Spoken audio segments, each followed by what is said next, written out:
Welcome to Bac Forth Sports, the return of Bac Forth Sports.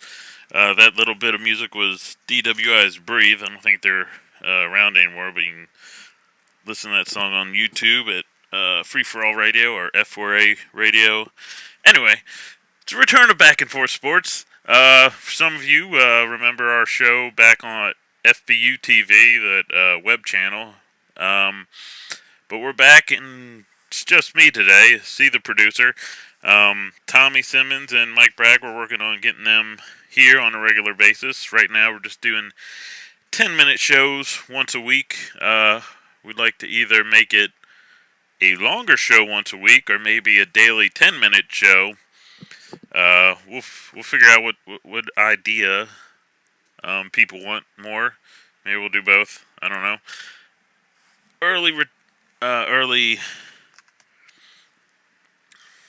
Too early to tell. We're just coming back. But we're starting off small either way, doing a little Kaizen. That's a Japanese or Chinese word, pretty much. Technique of getting back into doing something or just starting to do something where you just do a little bit, and then the next day you do a little more, and then a little more, and a little more until you get to your goal of, like, I don't know, say you want to clean your house for an hour every day. Don't do an hour the first day, just do 10 minutes. And then the next day do 11. Anyway, let me get to sports. I want to talk about the NBA, and we have a hard 10-minute cutoff on the show today. Actually, I just want to talk about my disgust with the NBA. I know some people like the NBA and how you have these super teams, but and I heard people like, oh, you have these super teams. It makes the finals worth so much more money. But what does it do to the regular season? Like, as a fan of someone who's of a certain team, I want my team to win the championship. I want to think they have a shot. But we're not even through free agency, and I think we can probably correctly predict, 99% of us can, that the finals are going to be Golden State Warriors and Cleveland Cavaliers, and Golden State Warriors are going to win, barring some rash of injuries that takes out half of the Warriors, or LeBron James goes out. And I personally don't like that. There are some people, there's actually a lot of people, and I think the NBA seems to have a lot of fans like this, that just like seeing a dominating team kill everybody. And that's what you get. But for fans like me I'm a Washington Wizards fan. I want to see the Washington Wizards do well, especially now that they have a good team, because for the first 25 years of my life, they didn't have a good team, and it was, why am I following them? Now they have a good team, but the Cleveland Cavaliers are going to make it to the finals, so why am I watching them? There's no incentive. I'm not going to pay money for tickets to see my team win a game when it doesn't matter. Like every other sport, you have some kind of chance. You see teams come out of nowhere to make a run at a championship. Maybe they get cut off at the conference championship, division playoffs. Sometimes they get to the championship. They might not win it, but you have teams like, oh, I didn't think they were going to win. And that's football, baseball, hockey. And honestly, this is what I think NBA needs to do. Two options. Either a harder salary cap. They need to get rid of that Larry Bird rule or whatever it is, where you can re-sign players for a higher max and then bring guys in, other free agents. Yeah, come in, and then your next contract will be that higher max, and you'll win championships, and then you'll get endorsements. And there's no parity in the NBA right now. So maybe the hard cap isn't the answer. I don't know what the answer is exactly, but it's probably a cap. But they need to do something, I think. You got people, like I said, you still got fans who are like, oh, I love these dominating teams, these ridiculous super teams Which now, for Super Team, you need 4 All-Stars. It's like 3's not enough. Okay, so the second option, and I think that's more realistic, they just need, what the NBA needs to do, buy up the Canadian Basketball Association. They already have the D-League. And then put out a 4th league for any schmuck who has like $10,000 and the appropriate facilities. Like, just an example, there's soccer leagues in the U.S., professional soccer leagues in the U.S., where to play, you need $10,000 to enter your team. You need a stadium that holds at least 500 people, and you need to be able to house visiting teams and make sure they're fed. Something like that. So anyway, you have these 4 leagues.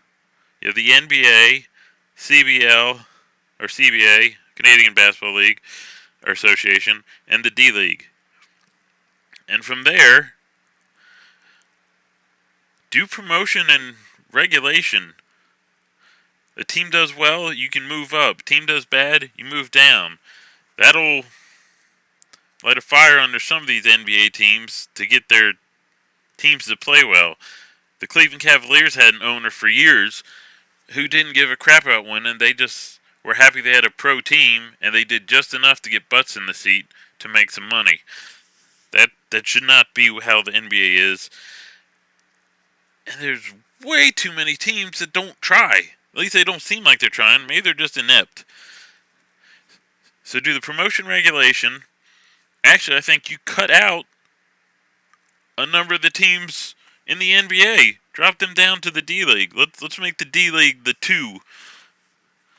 Like, we're comparing... the model I'm using is English Premier Soccer, or just English Soccer. You have the Premier League, it's like the Championship League, and then you have Tier 1, Tier 2. And so there are 4 tiers of the soccer leagues. If you finish in like the top 3 or 4, you move up. You finish in the top bottom 4, you move down 3 or 4. I'm not 100% sure, but you pick a number that works for the American basketball, or North American basketball, really, because you have Toronto and you have Canadian Basketball Association. I'm assuming that's still around. So you give these owners the D-League and let them just scrap the NBA draft. Just sign these kids out of college. Sign them in college. Yeah, we're signing you. Finish your college career, though, because we're not ready for you yet. And you pull them up, you're not ready. You do what the soccer leagues do. You loan them. If you got a player that you think's going to be good, but he's not ready for your level, loan him to a lower division, a lower tier league. We've got about a minute left on the show, but so I can't go much more into it. But look at that, and that's what I think the NBA should do. That'd be nice, or some form of that. And it'd be cool to have that bottom league where teams can just. And the soccer league in America, I'm thinking of. There's no promotion regulation, but it'd be cool if there was. Like, there's like 70 teams. And you win your area, and you move on to the national championship of that league. And that'd be cool. It's like, hey, we should get a team in our city. Alright, do we have a place that holds 1,000 people? Yeah, we'll use a college stadium, or the community college stadium. Alright, now we gotta raise, 20,000, 50,000, whatever the number is. It doesn't have to be 10,000 like the league I'm thinking of, which may have gone up since I last researched that. But do something like that. That'd be great to have I wish the city I'm from had a team like that. Well, I wish if the NBA had that English soccer system. I would love to have that bottom tier team. It's like, oh, come on, let's work. We get to the second tier league and start building a team. Like anybody could, and then you could have the like the U.S. Open does for soccer, where you have that bottom tier team, or bottom tier has a sorry, U.S. Open. It's a tournament and it's got all the tiers of soccer, MLS, and then the leagues underneath it.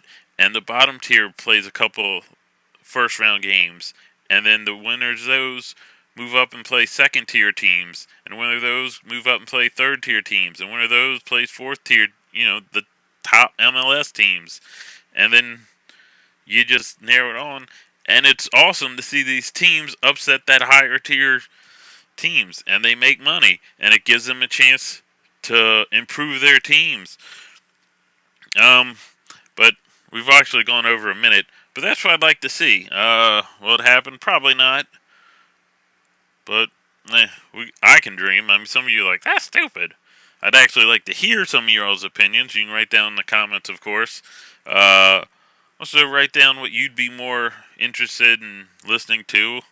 Usually, I'll have a co-host. We originally, when we did the show, I think we started with 2, and then we moved up to 3 guys. And we did half-hour shows. So yeah, what you'd be more interested, like a daily 10-minute show, around 10-minute show, because this one's already pushing 12 minutes, or would you want like a weekly half-hour, 2-hour, 3-hour show? Let us know in the comments. Thanks for listening. Out.